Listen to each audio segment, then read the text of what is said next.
Hi hello ನಮಸ್ಕಾರ. Mysuru post YouTube ಚಾನಲ್ಗೆ ಆತ್ಮೀಯವಾದ ಸ್ವಾಗತ. ನಾವೀಗ ಫೋರ್ಬ್ಸ್ಗಂಜಿಂದ ನೇಪಾಳ ಕಡೆಗೆ ಪ್ರಯಾಣ ಬೆಳೆಸ್ತಾ ಇದ್ದೀವಿ. ಅದಕ್ಕಿಂತ ಮುಂಚೆ ನಾವು ಹಲವಾರು ವಿಶೇಷಗಳನ್ನ ಈ ಒಂದು ದಿನದಲ್ಲಿ ನೋಡೋದಿದ್ದೀವಿ. ನಿಮಗೆಲ್ಲ ಆಶ್ಚರ್ಯ ಆಗುತ್ತೆ. ಒಂದು ಜಾಗ ಇದೆ, ಇತ್ತೀಚಿನ ದಿನಗಳಲ್ಲಿ ಇಡೀ ದೇಶದಲ್ಲಿ ಕೇಳಿಬರ್ತಾರಂಥ ಒಂದು ಹೆಸರುಗಳು ಸಿಲಿಗುರಿ ಕಾರಿಡಾರು ಮತ್ತು ಚಿಕನ್ ನೆಕ್ ಅನ್ನೋ ಒಂದು ಎರಡು ಪದಗಳು ನ್ಯಾಷನಲ್ ನ್ಯೂಸಲ್ಲಿ, ಇಂಟರ್ನ್ಯಾಷನಲ್ ನ್ಯೂಸಲ್ಲಿ, ಸ್ಥಳೀಯ ಚಾನಲ್ಗಳಲ್ಲಿ ನಿಮಗೆ ಕೇಳಿಸ್ತಾ ಇರುತ್ತೆ. ಏನಿದು ಚಿಕನ್ ನೆಕ್ಕು, ಏನಿದು ಸಿಲಿಗುರಿ ಕಾರಿಡಾರು, ಇದ್ರ ವಿಶೇಷ ಏನು, ಇದೆಲ್ಲ ಈ ಸಂಚಿಕೆಯಲ್ಲಿ ನಿಮಗೆ ತಿಳಿಸ್ಕೊಡ್ತಾ ಹೋಗ್ತೀವಿ. ನಮ್ಮ ಒಂದು ಇವತ್ತಿನ ಪಯಣದಲ್ಲಿ 3 ಸೆಗ್ಮೆಂಟ್ಗಳನ್ನ ಮಾಡ್ಕೊಂಡಿದ್ದೀನಿ. ಮೊದಲನೇ ಸೆಗ್ಮೆಂಟ್ ಇವತ್ತು ಫೋರ್ಬ್ಸ್ಗಂಜಿಂದ ಹಿಡಿದು ನೇಪಾಳ ಬಾರ್ಡರ್ ತನಕ ಏನಿದೆ ಅಲ್ಲಿಯವರೆಗೆ ವಿಶೇಷಗಳನ್ನ ನಿಮಗೆ ಹೇಳ್ತಾ ಹೋಗ್ತೀನಿ. ಮುಂದಿನ ಸಂಚಿಕೆಯಲ್ಲಿ ನೇಪಾಳಕ್ಕೆ ಹೇಗೆ ಪ್ರವೇಶ ಪಡಿಬೇಕು, ಏನೇನು ವಿಷಯಗಳಿದೆ ಅದನ್ನು ಮುಂದಿನ ಸಂಚಿಕೆಯಲ್ಲಿ ತಿಳಿಸ್ತಾ ಹೋಗ್ತೀನಿ. ನೇಪಾಳದಿಂದ ಮತ್ತೆ ಭಾರತಕ್ಕೆ ವಾಪಸ್ ಬಂದು ಯಾವ ರೀತಿ ನಾವು ಡಾರ್ಜಿಲಿಂಗ್ ಕಡೆಗೆ ಹೋದ್ವಿ ಅನ್ನೋದನ್ನ ಒಂದು ಪಯಣನ ನಿಮಗೆ ತಿಳಿಸ್ತಾ ಹೋಗ್ತೀನಿ. ಮೊದಲನೇ ಸೆಗ್ಮೆಂಟ್ ಇವತ್ತು ನಮ್ಮ ಪಯಣದಲ್ಲಿ ನಿಮಗೆ ಚಿಕನ್ ನೆಕ್ ಹಾಗೂ ಸಿಲಿಗುರಿ ಕಾರಿಡಾರ್ನಲ್ಲಿ ನಮ್ಮ ಪ್ರಯಾಣ ಸಾಗುತ್ತೆ. ಏನೇನು ವಿಶೇಷ ಇತ್ತು, ಹೇಗಿತ್ತು ಅನ್ನೋದನ್ನ ನಿಮಗೆ ಇವತ್ತು ನಾನು ತಿಳಿಸ್ತೀನಿ.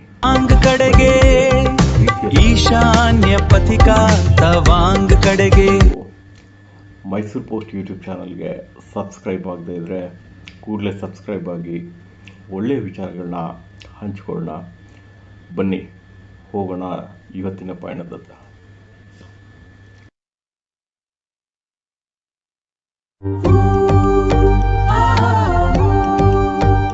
ಸಿಲಿಕಾನ್ ಸಿಟಿಯ ಗದ್ದಲ ಬಿಟ್ಟು ಹೊಸ ಹಾದಿಯಲ್ಲಿ ಮನಸ್ಸು ಹೊರಟಿತು. 8,500 ಕಿಲೋಮೀಟರು ಸಾಗರೋಪಾದಿಯಲ್ಲಿ 14 ರಾಜ್ಯಗಳು. ಈಶಾನ್ಯ ಪಥಿಕ ತವಾಂಗ್ ಕಡೆಗೆ, ಈಶಾನ್ಯ ಪಥಿಕ ತವಾಂಗ್ ಕಡೆಗೆ. ಫೋರ್ಬ್ಸ್ಗಂಜಿಂದ ಹೊರಡೋ ಸಮಯ ಬಂತು. ಬೆಳಿಗ್ಗೆನೇ ಎದ್ದು ನಮ್ಮ ವಾಹನಗಳನ್ನೆಲ್ಲ ಶುಚಿ ಮಾಡಿಕೊಂಡು ಸಿದ್ಧತೆಗಳನ್ನ ಮಾಡ್ಕೊಳ್ತಾ ಹೋದ್ವಿ. ಏಕೆಂದರೆ ಇವತ್ತಿನ ಪ್ರಯಾಣ ಬಹಳ ವಿಶೇಷವಾಗಿದೆ. ಹಾಗಾಗಿ ಸಾಧ್ಯ ಆದಷ್ಟು ಬೇಗ ಬೇಗ ತಯಾರಾಗಿ ಮುಂಜಾನೆ ಹೊರಡೋದಕ್ಕೆ ಸಿದ್ಧ ಆದ್ವಿ. ಬನ್ನಿ ಹೊರಡೋಣ. ಯುವರ್ ಟ್ರಿಪ್ ಸ್ಟಾರ್ಟ್ಸ್ ಹಿಯರ್ ಅಂತ ಹೇಳಿ ನಮ್ಮನ್ನು ಫೋರ್ಬ್ಸ್ಗಂಜು ಪ್ರೀತಿಯಿಂದ ಬೀಳ್ಕೊಟ್ಟು ಶುಭ ಹಾರೈಸಿತು. ಫೋರ್ಬ್ಸ್ಗಂಜಿಂದ ಹೊರಟು ನಾವು ಪಾನಿಟಂಕಿ ಅನ್ನೋ ಒಂದು ಪ್ರದೇಶಕ್ಕೆ ಹೋಗ್ತಾ ಇದ್ದೀವಿ. ಇದು ನೇಪಾಳದ ಗಡಿಯ ಪ್ರದೇಶದಲ್ಲಿದೆ. ಈ ಪ್ರದೇಶದಲ್ಲಿ ಹೋಗೋಕ್ಕಿಂತ ಮುಂಚೆ ಸುಮಾರು 160ರಿಂದ 180 ಕಿಲೋಮೀಟರ್ ದೂರದಲ್ಲಿ ಪನಿಟಂಕಿ ಅಂತ ಒಂದು ಜಾಗ ಇರೋದ್ರಿಂದ ಅಲ್ಲಿಗೆ ಹೋಗ್ತಾ ಇದ್ದೀವಿ. ಈ ಒಂದು ನಿಟ್ಟಿನಲ್ಲಿ ಹೋಗಬೇಕಾದ್ರೆ ನಮಗೆ ಸಿಗೋಂಥ ಊರುಗಳು ಮೊದಲು ಅರಾರಿಯಾ ಅಂತ ಸಿಗುತ್ತೆ, ಕಿಶನ್ಗಂಜ್, PWD ಮೋರ್ ಅಂತ ಸಿಗುತ್ತೆ. ಆಮೇಲೆ ಕಾರಿಬಾರಿ ಅನ್ನೋ ಪ್ರದೇಶದಲ್ಲಿ ನಾವು ತಿರುವನ್ನು ಪಡೆದುಕೊಂಡು ಪನಿಟಂಕಿ ಅನ್ನೋ ಒಂದು ಪ್ರದೇಶಕ್ಕೆ ಹೋಗ್ತೀವಿ. ಇದು ಈ ಒಂದು ಇವತ್ತಿನ ಪ್ರಯಾಣದ ಒಂದು ಮಾರ್ಗಸೂಚಿ.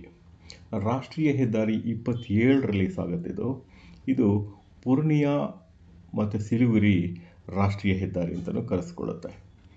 ಬಹಳ ಸೆನ್ಸಿಟಿವ್ ಆದಂಥ ಪ್ರದೇಶ ಇದು. ಹೇಗೆ ಸೆನ್ಸಿಟಿವ್ ಅಂತೀರಾ? ಬಹಳ ವಿಶೇಷಗಳನ್ನು ಒಳಗೊಂಡಿದೆ. ಅತ್ಯಂತ ಒಂದು ಸೂಕ್ಷ್ಮವಾದ ಪ್ರದೇಶದಲ್ಲಿ ಈ ಹೆದ್ದಾರಿ ಸಾಗ್ತಾ ಇದೆ.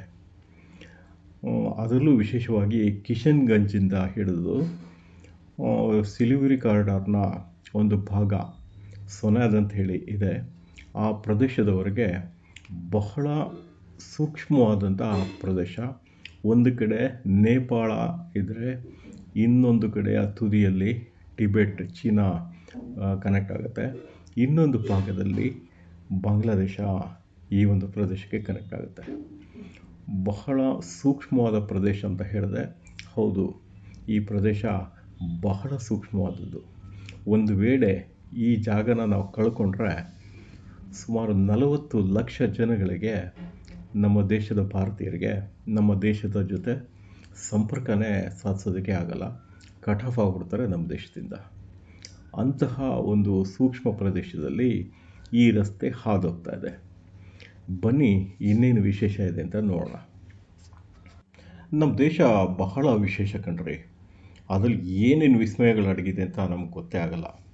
ನಿಮ್ಗೆ ಇಲ್ಲಿ ಕಾಣಿಸ್ತಾ ಇದೆ ನೋಡಿ, ಚಿಕನ್ ನೆಕ್ ಹಾಗೂ ಸಿಲಿಗುರಿ ಕಾರಿಡಾರ್ ಅಂತ ಹೇಳಿ ನಾವು ಹೋಗ್ತಾ ಇರೋ ಪ್ರದೇಶ ಈ ಒಂದು ಪ್ರದೇಶದಲ್ಲೇ ಬರುತ್ತೆ.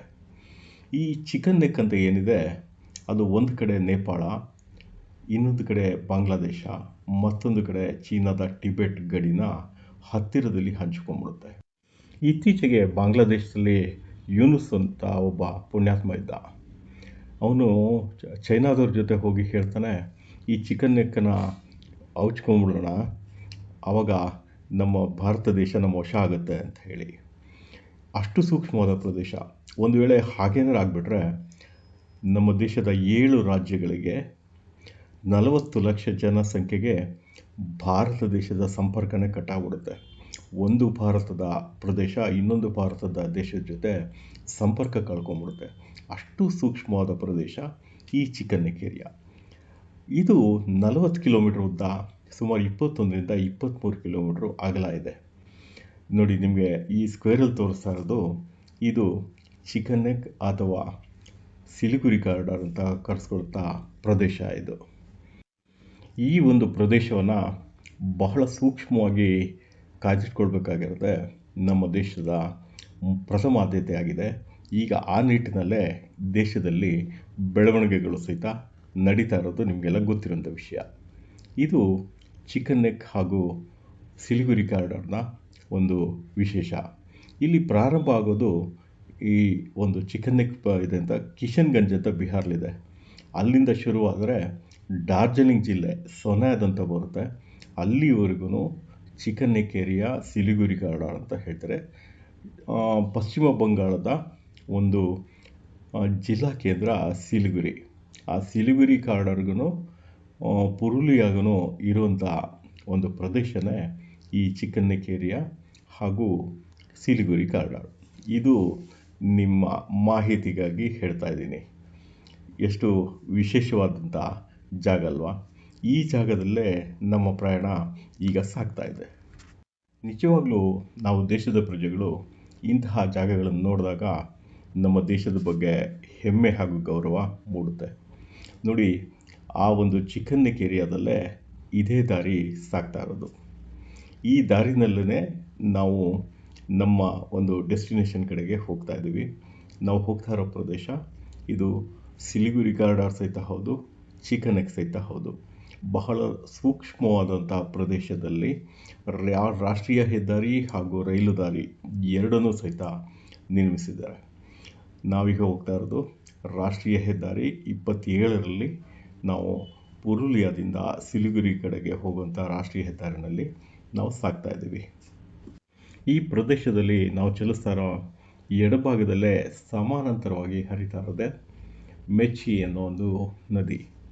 ಈ ನದಿ ಸಹಿತ ನೇಪಾಳ ಹಾಗೂ ಭಾರತಕ್ಕೆ ಗಡಿ ಭಾಗವಾಗಿ ಇದು ತನ್ನ ಪಥವನ್ನು ನಿರ್ಮಿಸ್ಕೊಂಡಿದೆ. ಸ್ಥಳೀಯವಾಗಿ ಈ ನದಿಯನ್ನು ಕೋಸಿ ಮೆಚ್ಚಿ ಅಂತಲೂ ಕರೀತಾರೆ. ಇಂತಹ ವಿಶೇಷಗಳನ್ನ ನಾವು ನೋಡ್ತಾ ಹೋಗ್ತಾ ಇದ್ದಾಗ ನಾವು ರಾಷ್ಟ್ರೀಯ ಹೆದ್ದಾರಿಯ ವಿಶೇಷಗಳು, ಅಲ್ಲಿ ನಿರ್ಮಿಸಿರುವಂಥ ತಾಂತ್ರಿಕತೆಯ ಅದ್ಭುತಗಳು ನಮಗೆ ಕಣ್ಮನ ಸೆಳೀತಾ ಹೋದವು. ಇನ್ನೇನು ತಡ ಅಲ್ವಾ? ಇನ್ನೊಂದಷ್ಟು ವಿಶೇಷಗಳನ್ನ ನಾವು ನೋಡೋಣ ಬನ್ನಿ. ನಾವು ಸಾಗ್ತಾ ಇರ್ಬೇಕಾದ್ರೆ ಗಲಿ ಗಲಿಯ ಅನ್ನೋ ಒಂದು ಊರು ಸಿಗುತ್ತೆ. ಆ ಊರಿನ ಸಮೀಪನೇ ಬಿಹಾರ ಹಾಗೂ ಪಶ್ಚಿಮ ಬಂಗಾಳಕ್ಕೆ ಸಂಬಂಧಪಟ್ಟಂತೆ ಗಡಿ ಪ್ರದೇಶಗಳು ನಮಗೆ ಗೋಚರಿಸ್ತಾ ಹೋಗುತ್ತೆ. ಇಲ್ಲಿ ರಸ್ತೆ ರಿಪೇರಿ ಮಾಡ್ತಾಯಿದ್ದಾರೆ. ಸ್ಪಷ್ಟವಾದಂಥ ಗುರುತು ಇಲ್ಲದೆ ಇದ್ರೂ ಸಹಿತ ಕೆಲವೊಂದು ಚೆಕ್ ಪಾಯಿಂಟ್ಗಳು ನಮಗೆ ಕಾಣಿಸ್ತಾ ಹೋಗುತ್ತೆ. ಒಂದು ಕಡೆ ಬಿಹಾರ್ ಎಕ್ಸೈಸ್ ಡಿಪಾರ್ಟ್ಮೆಂಟ್ ಅವ್ರದ್ದು ಕಸ್ಟಮ್ಸ್ ಇದ್ದಿತ್ತು ಅಂತ ಹೇಳಿದ್ರೆ, ಮುಂದೆ ಸಾಗ್ತಾಯಿದ್ರೆ ಸ್ವಲ್ಪ ಈ ದಾರಿ ಏನಿದೆ ರಿಪೇರಿ ಹಂತದಲ್ಲಿರೋದ್ರಿಂದ ಅಷ್ಟೊಂದು ಚೆನ್ನಾಗಿಲ್ಲ ಈ ದಾರಿ. ಅದು ರಾಷ್ಟ್ರೀಯ ಹೆದ್ದಾರಿ ಅಂತ ಅನ್ನಿಸ್ಕೊಡುತ್ತೆ. ಇದು ವೆಸ್ಟ್ ಬೆಂಗಾಲ್ ಕಡೆ ಹೋಗ್ತಾ ಇರೋದ್ರಿಂದ ಅಷ್ಟೊಂದು ಸುಸಜ್ಜಿತವಾದಂಥ ರಸ್ತೆ ಅಲ್ಲ. ಬಿಹಾರ್ ಗಡಿ ತನಕನೂ ಚೆನ್ನಾಗಿತ್ತು. ವೆಸ್ಟ್ ಬೆಂಗಾಲ್ ಎಂಟ್ರ್ ಆಗ್ತಾ ಇದ್ದಂಗೆ ಈ ರಸ್ತೆ ಅಷ್ಟೊಂದು ತಾಂತ್ರಿಕವಾಗಿ ಸರಿ ಹೋಗಲಿಲ್ಲ. ಹಾಗೆ ಗಲಿಯ ಊರು ಒಳಗಡೆ ಬಹಳ ದೂರ ಹೋದ್ವಿ. ಇದು ಸಹಿತ ಬಹಳ ದೊಡ್ಡ ಜಂಕ್ಷನ್, ಸಾಕಷ್ಟು ವಾಹನಗಳು ಚಲಿಸ್ತಾ ಇದ್ವು. ನೋಡಿ, ಬಹಳ ಹತ್ತಿರಕ್ಕೆ ಬಂದೇ ಬಿಟ್ವಿ. ಇದೇ ನೋಡಿ ಬಿಹಾರ ಹಾಗೂ ಪಶ್ಚಿಮ ಬಂಗಾಳದ ಗಡಿ ಪ್ರದೇಶ. ನಿಜವಾದಂಥ ವಾಸ್ತವವಾಗಿ ಗುರುತು ಮಾಡಿರೋಂಥ ಇದು ಪ್ರದೇಶ. ನಿಮಗೆ ಇಲ್ಲಿ ಮ್ಯಾಪಲ್ಲೂ ಸಹಿತ ಅದನ್ನು ತೋರಿಸ್ತಾ ಇದ್ದೀವಿ. ಆ ಒಂದು ಪ್ರದೇಶದ ನಂತರ ನಾವು ಡಾರ್ಜಿಲಿಂಗ್ ಜಿಲ್ಲೆಗೆ ಪ್ರವೇಶ ಪಡೆದ್ವಿ. ಇಲ್ಲಿಂದ ಮುಂದೆ ನಾವು ಇನ್ನೊಂದು ವಿಶೇಷವಾದಂಥ ಊರಿಗೆ ತೆರಳ್ತಾ ಇದ್ದೀವಿ. ಅದೇ PWD ಮೋರ್ ಅಂತ ಕರೆಸ್ಕೊಳ್ಳುವಂಥ ಒಂದು ಜಂಕ್ಷನ್ ಅದು. ಇದು ಸಹಿತ ಬಹಳ ವಿಶೇಷವನ್ನು ಹೊಂದಿರುವಂಥ ಒಂದು ಊರು. PWD ಮೋರ್ ಏನಿದೆ, ಸಿಲಿಗುರಿ, ಅಧಿಕಾರಿ ಸ್ಟೇಷನ್, ಖಾರಿಬಾರಿ ಅನ್ನೋ ಒಂದು ಪ್ರದೇಶಗಳಿಗೆ ಒಂದು ಸಂಪರ್ಕ ಸೇತುವಾಗಿ ಇರುವಂಥ ಒಂದು ಜಂಕ್ಷನ್ ಪಾಯಿಂಟ್ ಇದು.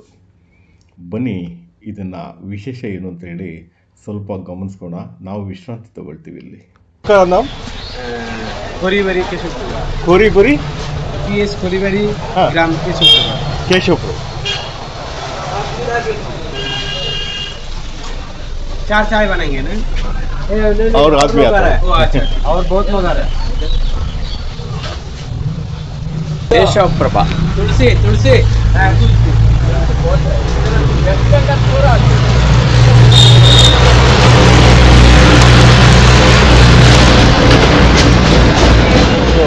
ಪಶ್ಚಿಮ ಬಂಗಾಳದಲ್ಲಿ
ಹೆಂಗಿದೆ ಸ್ವಾಮಿ ಬಸ್ಸು ಸ್ಪೀಡು? ಇದು ಬಿಹಾರಿಂದ ವೆಸ್ಟ್ ಬೆಂಗಾಲ್ಗೆ ಹೋಗಬೇಕಾದ್ರೆ ಈ ವಾಹನಗಳು ಅತಿ ವೇಗವಾಗಿ ಹೋಗಿ ಅತಿ ಹೆಚ್ಚು ಅಪಘಾತ ಆಗುತ್ತೆ ಅಂತ ಹೇಳಿ ಸ್ಥಳೀಯರು ಹೇಳ್ತಾಯಿದ್ರು. ನೋಡಿ, ಈ ಊರಿನ ಇನ್ನಷ್ಟು ವಿಶೇಷಗಳನ್ನ ನಿಮಗೆ ತಿಳಿಸ್ತಾ ಹೋಗ್ತೀನಿ.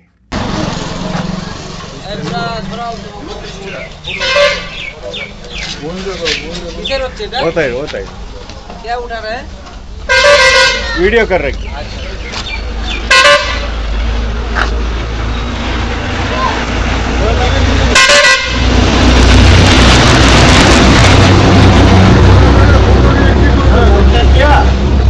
এখন বুড়া হয়ে গেছে, ফটো নিয়ে কি করবে? চেগড়া বাংলাতে উঠাবে না দাদা। ये क्या है ये? लाव है लाव कद्दू।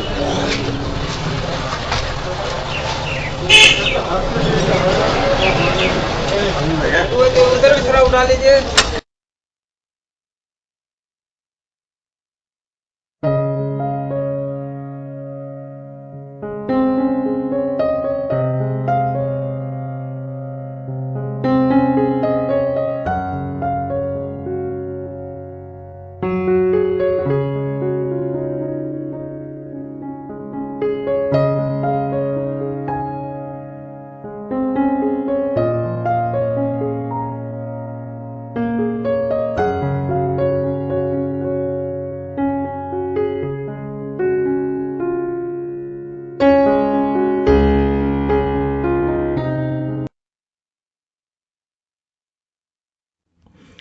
ಹಾಗೆ ಆಟ ಆಡ್ತಾ ಇರಬೇಕಾದ್ರೆ ಅಲ್ಲಿ ಶಾಲಾ ಮಕ್ಕಳದು ಒಂದು ಗುಂಪಂತು. ತುಂಟ ಮಕ್ಕಳು ತಾವು ರಾಷ್ಟ್ರೀಯ ಹೆದ್ದಾರಿನಲ್ಲಿದ್ದೀವಿ ಅನ್ನೋದು ಒಂದು ಪರಿವೇ ಇರಲಿಲ್ಲ ಮಕ್ಕಳಿಗೆ. ಶಾಲೆಗೆ ಹೋಗೋಕ್ಕಿಂತ ಮುಂಚೆ ಅಲ್ಲೇ ಇದ್ದಂಥ ಅಂಗಡಿಗಳಲ್ಲಿ ತಮಗೆ ಏನು ಬೇಕೋ ಅದನ್ನು ತಗೊಳ್ಳೋದಕ್ಕೆ ಚರ್ಚೆ ಮಾಡ್ತಾ ನಿಂತಿದ್ವು. ಬಹಳ ಮುದ್ದಾದ ಮಕ್ಕಳು, ತುಂಬ ಖುಷಿ ಆಗ್ತಾಯಿತ್ತು ನೋಡೋದಕ್ಕೆ. ನಾವು ರಸ್ತೆಯ ಪಯಣದ ದಣಿವನ್ನು ಈ ಮಕ್ಕಳನ್ನ ಅಬ್ಸರ್ವ್ ಮಾಡ್ತಾ ಹಾಗೆ ಕಳೀತಾ ಬಂದ್ವಿ. ಹಾಗೆ ನಿಲ್ಲಿಸಿ ಆ ಮಕ್ಕಳು ಸನಿಹದಲ್ಲೇ ಇದ್ದಂಥ ಒಂದು ಅಂಗಡಿಗೆ ತೆರಳುತ್ತವೆ. ಅಲ್ಲಿಗೆ ತೆರಳಿ ತಮಗೇನು ಬೇಕೋ ಅದನ್ನು ತಗೊಳ್ಳೋದಕ್ಕೆ ಹೊರಡುತ್ತವೆ. ಹಾಗೆ ನಿಲ್ಲಿಸಿದಂಥ ಸೈಕಲ್ಗಳು ಇದ್ಯಾವುದರ ಪರಿವೆ ಇಲ್ಲದೆ ನಿಂತಿರುತ್ತವೆ. ಸ್ವಲ್ಪ ಹೊತ್ತು ಅಂಗಡಿಯಿಂದ ತಮ್ಮ ಕೆಲಸನ ಮುಗಿಸ್ಕೊಂಡಂಥ ಮಕ್ಕಳು ತಮ್ಮ ಪಯಣನ ಮುಂದುವರಿಸುತ್ತವೆ. ಅಷ್ಟರಲ್ಲಿ ಈ ಮಕ್ಕಳ ಜೊತೆಗೆ ಇನ್ನೊಂದಷ್ಟು ಮಕ್ಕಳುಗಳು ಜೊತೆಗೆ ಸೇರಿಕೊಂಡು ಒಂದು ಗುಂಪಾಗಿ ಶಾಲೆ ಕಡೆಗೆ ಹೊರಡೋದಕ್ಕೆ ಶುರುವಾಗುತ್ತೆ. ಎಷ್ಟು ಚಂದದ ನೋಟಗಳಲ್ವಾ. ಹಾಗೆ ಇನ್ನೊಂದು ವಿಶೇಷ, ಬಂಗಾಳಿಗಳು ಅಂತಂದರೆ ಕಾಳಿಯ ಪರಮ ಆರಾಧಕರು. ಸ್ವಲ್ಪ ಮುಂದೆ ಬಂದ ನಮಗೆ ಮಹಾಕಾಳಿ ದರ್ಶನವೂ ಆಯಿತು. ಮುಂದೆ ಸಿಕ್ಕಿದ್ದು ನಮಗೆ ಕೋರಿಬಾರಿ ಅನ್ನೋ ಜಂಕ್ಷನ್ನು. ಈ ಜಂಕ್ಷನ್ನು ಬಹಳ ಮಹತ್ವವಾಗಿದೆ ರೀ. ಏನು ಗೊತ್ತಾ ಇನ್ನೊಂದು ವಿಶೇಷ, ಬನ್ನಿ ಹೇಳ್ತೀನಿ. ನಿಮಗೆಲ್ಲ ನಕ್ಸಲ್ ಸಿದ್ಧಾಂತ ಗೊತ್ತು. ಆ ನಕ್ಸಲ್ ಸಿದ್ಧಾಂತ ಹುಟ್ಟಿದ್ದ ಜಾಗ ಇದೇ ನಕ್ಸಲ್ ಬಾರಿನಲ್ಲಿ. ಮೊದಲನೇ ಒಂದು ದಂಗೆ, ನಕ್ಸಲ್ ದಂಗೆ ಅಂತ ಶುರುವಾಗಿತ್ತು ಈ ಗ್ರಾಮದಿಂದನೇ. ಹಾಗಾಗಿ ಇದು ನಕ್ಸಲ್ ಬಾರಿ ಅಂತ ಕರೀತಾರೆ. ನಂತರ ಈ ಗ್ರಾಮದಿಂದ ಇಡೀ ದೇಶಾದ್ಯಂತ ಕಮ್ಯುನಿಸ್ಟ್ ಸಿದ್ಧಾಂತ ಇಡೀ ದೇಶಾದ್ಯಂತ ಹರಡ್ಕೊಳ್ತು. ಕಮ್ಯುನಿಸ್ಟ್ ಸಿದ್ಧಾಂತದ ಬಹಳ ಪ್ರಮುಖರಾದ ಲೆನಿನ್ನು, ಸ್ಟಾಲಿನ್ನು, ಮಾವೋ ಸೆಂಗು ಇವರೆಲ್ಲರದ್ದು ಹೆಸರಿನಲ್ಲಿ ಇಲ್ಲಿ ಸ್ಮಾರಕಗಳನ್ನ ನೆಟ್ಟಿದ್ದಾರೆ. ಈ ಪ್ರದೇಶ ಕಾರೋಬಾರಿಯಿಂದ ಕೇವಲ 17 ಕಿಲೋಮೀಟರ್ ದೂರದಲ್ಲಷ್ಟೇ ಇದೆ. ಇದು ಈ ಒಂದು ಜಾಗದ ಮಹತ್ವ. ಈ ಕಾರೋಬಾರಿ ಏನಿದೆ, ಕೋರಾಬಾರಿ, ಈ ಕೋರಾಬಾರಿಯಿಂದ ನೇಪಾಳದ ಕಡೆಗೆ ನಾವು ಹೊರಟಿದ್ವಿ. ಈ ಕೋರಾಬಾರಿ ಅಥವಾ ಕಾರಾಬಾರಿ ಇಲ್ಲಿ ಬಹಳ ವಿಶೇಷವಾಗಿ ಕರೆಸ್ಕೊಳ್ಳುವಂಥ ಪ್ರದೇಶದಲ್ಲಿ ನಾವು ಹೋಗ್ತಿರೋದೆ ಪಾನಿಟೆಂಕಿ ಅನ್ನೋ ಒಂದು ಪ್ರದೇಶಕ್ಕೆ. ಈ ಪಾನಿಟೆಂಕಿ ಅನ್ನೋದು ನೇಪಾಳದ ಗಡಿಯಲ್ಲಿರುವಂಥ ಭಾರತದ ಒಂದು ಊರು. ಈ ಪಾನಿಟೆಂಕಿ, ಅದು ಪೆನಿಟೆಂಕಿ ಅಂತ ಕರೀತಾರೆ. ಪೆನಿಟೆಂಕಿ ಅಂತ ಹೇಳಿದ್ರೆ ವಾಟರ್ ಟ್ಯಾಂಕ್. ಈ ಪೆನಿಟೆಂಕಿ ಊರೇನಿದೆ ಇದು ಪಶ್ಚಿಮ ಬಂಗಾಳದ ಡಾರ್ಜಿಲಿಂಗ್ ಜಿಲ್ಲೆಗೆ ಸೇರಿರುವಂಥ ಊರು. ನೇಪಾಳದ ಕಡೆಯಿಂದ ಈ ಪೆನಿಟೆಂಕಿಗೆ ಬಸ್ ಸೌಲಭ್ಯ ಇದೆ. ಪೆನಿಟೆಂಕಿಯಿಂದ ಭಾರತದ ಬೇರೆ ಕಡೆಗೆ ಬಸ್ ಸೌಲಭ್ಯ ಇದೆ. ಈ ನೇಪಾಳಿಗರು ಇಲ್ಲಿ ಪೆನಿಟೆಂಕಿಗೆ ಬಂದು ಇಲ್ಲಿಂದ ಬಾಗ್ಡೋಗ್ರಾ ಅಥವಾ ಸಿಲಿಗುರಿ 2 ಏರ್ಪೋರ್ಟ್ಗಳನ್ನ ಬಳಸ್ಕೊಂಡು ಬೇರೆ ಬೇರೆ ಕಡೆಗೆ ಹೊರಡುವಂಥ ಒಂದು ಸೌಲಭ್ಯನ ಈ ಒಂದು ಕನೆಕ್ಟಿವಿಟಿಯಾಗಿ ಈ ಊರು ನಿರ್ವಹಿಸ್ತಾ ಇದೆ. ಈ ಊರಿನಿಂದ ಮುಂದಕ್ಕೇ ನಮಗೆ ಸಿಗೋದು ನೇಪಾಳ. ಈ ಪೆನಿಟೆಂಕಿ ಏನಿದೆ, ಇನ್ನೊಂದಷ್ಟು ವಿಶೇಷ ಏನಪ್ಪ ಅಂದರೆ ಇಲ್ಲಿಂದ ಬಹಳಷ್ಟು ಕಡೆಗಳಿಗೆ ಬಸ್ಸು ಸೌಲಭ್ಯ ಹಾಗೂ ಎಲ್ಲ ಒಂದು ವಿಧದ ವಾಹನಗಳ ಸೌಲಭ್ಯ ತುಂಬ ಅಚ್ಚುಕಟ್ಟಾಗಿದೆ. ಅಂತಹ ದ ಮೋಸ್ಟ್ ಬ್ಯುಸಿಯೆಸ್ಟ್ ಪ್ಲೇಸ್ ಈ ಪಾರ್ಟಲ್ಲಿ ಅಂತ ಹೇಳಿದ್ರೆ ಈ ಪೆನಿಟೆಂಕಿ ಪ್ರದೇಶ. ಯಾರೇ ನಿಮ್ಮ ಜೊತೆ ಮಾತಾಡ್ತಾ ಈ ಪೆನಿಟೆಂಕಿ ಊರೊಳಗಡೆ ಪ್ರಯಾಣ ಮಾಡ್ತಾನೇ ಇದ್ದೀನಿ. ಇನ್ನೇನು ಬಹಳ ಸನಿಹದಲ್ಲೇ ನಮಗೆ ನೇಪಾಳದ ಬಾರ್ಡರ್ ಸಿಗುತ್ತೆ ನೋಡಿ. ಪೆನಿಟಿಂಕಿ ಊರಿನ ಒಂದು ನೋಟ ನಿಮಗೆ ತೆರೆದುಕೊಳ್ತಾ ಹೋಗ್ತಾ ಇದೆ. ಎದುರುಗಡೆ ನೋಡ್ತಾ ಇದ್ದೀರಾ, ಸಾಕಷ್ಟು ಬಸ್ಗಳು, ಹಲವಾರು ವಾಹನಗಳು ಬರ್ತಾ ಇದೆ. ಇದೆಲ್ಲ ನೋಡ್ತಾ ಪೆನಿಟಿಂಕಿನ ನಿಮಗೆ ಪರಿಚಯ ಮಾಡಿಕೊಡ್ತಾ ಇರಬೇಕಾದ್ರೆ ನಮ್ಮ ಕಣ್ಣಿಗೆ ಕಾಣಿಸಿದ್ದು ನೇಪಾಳದ ಬಾರ್ಡರ್ ಪೋಸ್ಟ್.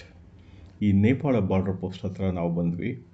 ಇಲ್ಲಿಂದ ಮುಂದೆ ನಾವು ನೇಪಾಳಗೆ ಹೋಗಬೇಕಂತ ಹೇಳಿದ್ರೆ ಬಹಳಷ್ಟು ಒಂದು ಪ್ರೊಸೀಜರ್ ಇದೆ.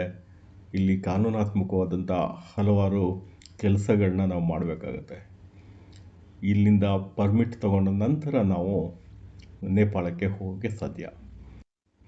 ನಾವು ಭಾರತ ದೇಶದಿಂದ ನೇಪಾಳಕ್ಕೆ ಹೇಗೆ ಹೋದ್ವಿ, ಏನೇನೆಲ್ಲ ಪ್ರೊಸೀಜರ್ಗಳನ್ನ ನಾವು ಅನುಸರಿಸಿದ್ವಿ, ಏನೇನು ದಾಖಲೆಗಳನ್ನ ನಾವು ಇಮಿಗ್ರೇಷನ್ ಸೆಂಟರ್ಲಿ ಕೊಡಬೇಕು, ನೇಪಾಳನ್ನು ಎಂಟ್ರ್ ಆಗಬೇಕಾದ್ರೆ ವಾಹನದ ಸಮೇತ ಹೋಗಬೇಕಾದ್ರೆ ಏನೇನು ದಾಖಲೆಗಳನ್ನ ನಾವು ಸಿದ್ಧವಾಗಿ ಇಟ್ಕೊಳ್ಬೇಕು, ಇದೆಲ್ಲ ನಿಮಗೆ ಮುಂದಿನ ಸಂಚಿಕೆಯಲ್ಲಿ ಮಾಹಿತಿ ಕೊಡ್ತೀನಿ. ಈ ಸಂಚಿಕೆಯಲ್ಲಿ ಬಹಳಷ್ಟು ವಿಶೇಷಗಳನ್ನ ನಿಮ್ಮ ಮುಂದೆ ತೆರೆದಿಟ್ಟಿದ್ದೀನಿ. ಮೈಸೂರು ಪೋಸ್ಟ್ ಯೂಟ್ಯೂಬ್ ಚಾನಲ್ಗೆ ಸಬ್ಸ್ಕ್ರೈಬ್ ಆಗಿ ಪ್ರೋತ್ಸಾಹ ಇರಲಿ. ಮುಂದಿನ ಸಂಚಿಕೆಯಲ್ಲಿ ಮತ್ತಷ್ಟು ವಿಶೇಷಗಳನ್ನ ಹೊತ್ಕೊಂಡು ನಿಮ್ಮ ಮುಂದೆ ಬರ್ತೀನಿ. ನಮಸ್ಕಾರ, ಮತ್ತೆ ಸಿಗೋಣ.